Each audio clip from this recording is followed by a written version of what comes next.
when we talk of learning the Qur'aan-e-Majeed or remembering the Qur'aan-e-Majeed, how does one remember the Qur'aan-e-Majeed?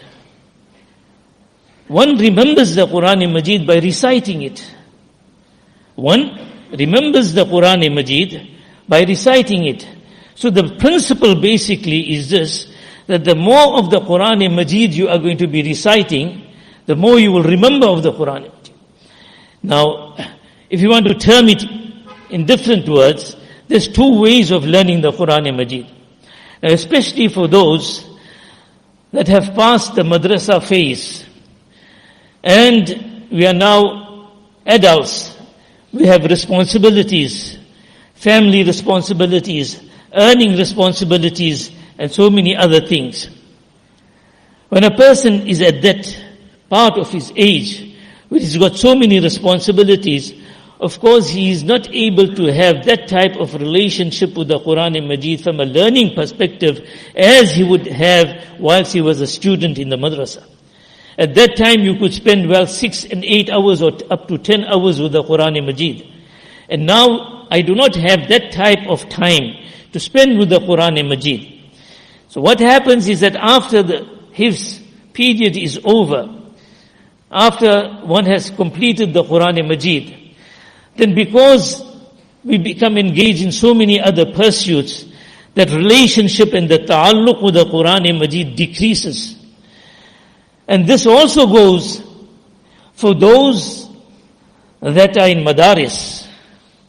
For those of us that get into our Arabic classes, we would have observed that once you come out of the Hifz class, and when your Arabic classes start, then because of the volume of work that we have as far as memorizing and other things, mutala and so forth is concerned, then we find that the Qur'aan-e-Majeed starts getting neglected. And the result is this, that we begin forgetting.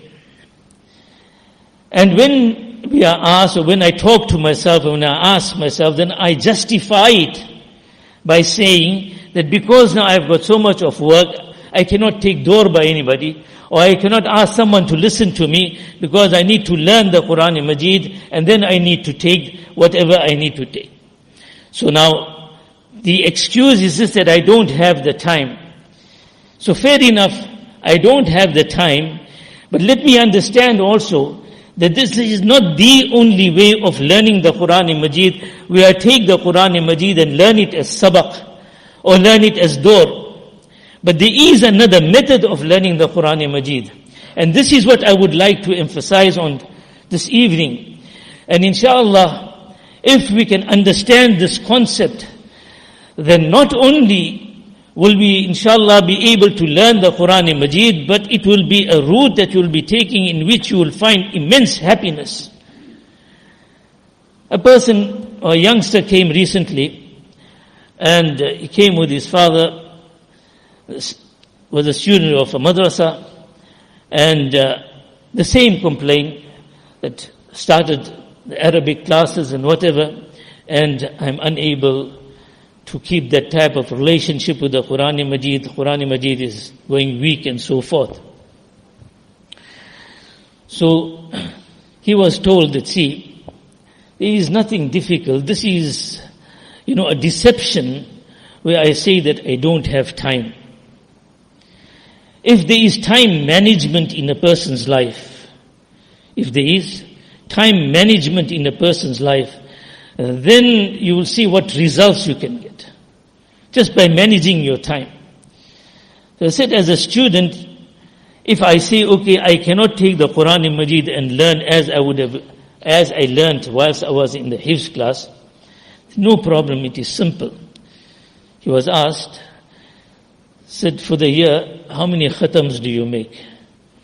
He says, well, I haven't made any khatam for the year. Whole year is gone by, and I haven't made khatam. Alright. So one is this weakness. And now when the concern comes in, then the one system is this, that okay, let me start learning in sequence from the beginning, from Surah Fatiha, or from whichever para, from the back, from the front, from the center, I start learning. Okay. Now when I start learning, how much can I learn? And especially in adults. Sometimes you say, okay, listen, if it is the initial paras, the person can learn a quarter para, maybe per day or per night, and he will take it by whomsoever. But what happens as he comes to 6th, 7th and 8th para, and he finds the difficult portions coming in, and the mutashabihat, and that his enthusiasm starts decreasing, because he's finding it more difficult now. Because he's finding it difficult, so now he says, no, listen, I cannot manage. So he started something, and by the time he reaches 6th or 7th or 8th para, gradually it starts decreasing. And by the time he gets to maybe 10th para, he's left it all together. And let us also remember that as we age, generally our memories also decrease. So that is another issue that person is experiencing. So one is the time I don't have. The other is the difficulty that I am experiencing in my learning. Now let us remember one thing, that in whatever we want to do, encourage ourselves. Don't discourage yourself. In this system, I am not saying it is not a system. It is a system. And alhamdulillah, many have gone through that system. But we observed in many cases that enthusiasm with which one starts, it is unable to be maintained. He cannot maintain it. So, because I am experiencing this problem and difficulty, I am now not being encouraged to go forward. That himmat that I had, that courage that I had is broken. And eventually I leave it. That is why there are so many that start and then stop and start and stop, and there isn't that consistency in whatever we are doing. So fair enough, if this I cannot do, then let me opt for something else that will encourage me. So what is the other option that we have that will encourage me? And that will go for, if not all of us, for many of us, especially those of us that experience difficulties in the Qur'aan-e-Majeed, learning the Qur'aan-e-Majeed, retaining the Qur'aan-e-Majeed. And this is the system of Nazira that we speak of. The system of Nazira is another method of learning the Qur'aan-e-Majeed. And if we want to term it this way, that it is another route that a person is taking to learn the Qur'aan-e-Majeed. Sometimes this route that this person is taking may be a little more lengthy. And at times it is possible that it won't be lengthy. Because when a person is learning the normal way, he will come to 8th or 9th para and give it up. And in this way the person is continuing. The other thing is this, that a person or a hafiz of the Qur'aan-e-Majeed, he is not making one khatam of the Qur'aan-e-Majeed in the entire year. Why? Because he begins learning the Qur'aan-e-Majeed, and then when he finds it difficult, then that himmat is broken. So he stops again. And then he starts again and he stops again. So in place of that, let us just imagine, say if a person has got an hour of time for the Qur'aan-e-Majeed. That's why when some come to us, we ask them or tell them, listen, first tell us or check within your day, how much of time do you have that you can spend on the Qur'aan-e-Majeed? So the person says, okay, listen, I've got about 1 hour collectively, maybe 20 minutes in the morning and half an hour at night and whatever. Collectively, I've got 1 hour. So okay, you've got 1 hour. The next thing that you will be asked is this, that how long does it take you to recite 1 para of the Qur'aan-e-Majeed? So an average of 20 minutes. Some those that recite little more slow will go to 25 minutes. But otherwise, let's look at an average of 20 minutes a para. So 20 minutes a person is reading 1 para and he's got 1 hour. So in 1 hour, how much will he be able to recite? He will be able to recite 3 paras. Now I'm not talking of learning. I'm just talking of looking inside, looking into the Qur'aan-e-Majeed and reciting. Looking into the Qur'aan-e-Majeed and reciting. So what has happened? I am reading and reciting 3 paras every day, and in 10 days' time I have made 1 khatam. Where on one end, I haven't made khatam for the entire year. Suddenly I am making tilawat and khatam of the Qur'aan-e-Majeed in 10 days I'm making a khatam of the Qur'aan-e-Majeed because I'm reciting 3 paras every day. Now you tell me, that person who was making khatam maybe in one year, suddenly I'm making khatam in 10 days, wouldn't it bring happiness to my heart?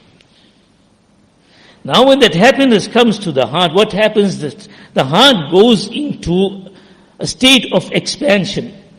It is becoming happier. And what the result of it could be, that 10 days which I am taking to complete one khatam of the Qur'aan-e-Majeed, on Jumu'ah, on the day of Jumu'ah, I went away early to the masjid. 20 minutes, half an hour earlier. So what I did, I took the Qur'aan-e-Majeed and I kept on reciting the Qur'aan-e-Majeed. So then I realized that on Friday I recited 5 paras. So what has happened, that where it was taking me 10 days and suddenly it's taking me only 8 days. And this is all the time, it is encouraging me. But remember, whilst there's all this encouragement, I'm going to ask myself, that is why one friend, when he was told this, so he was given this tartib of making tilawat of the Qur'aan-e-Majeed.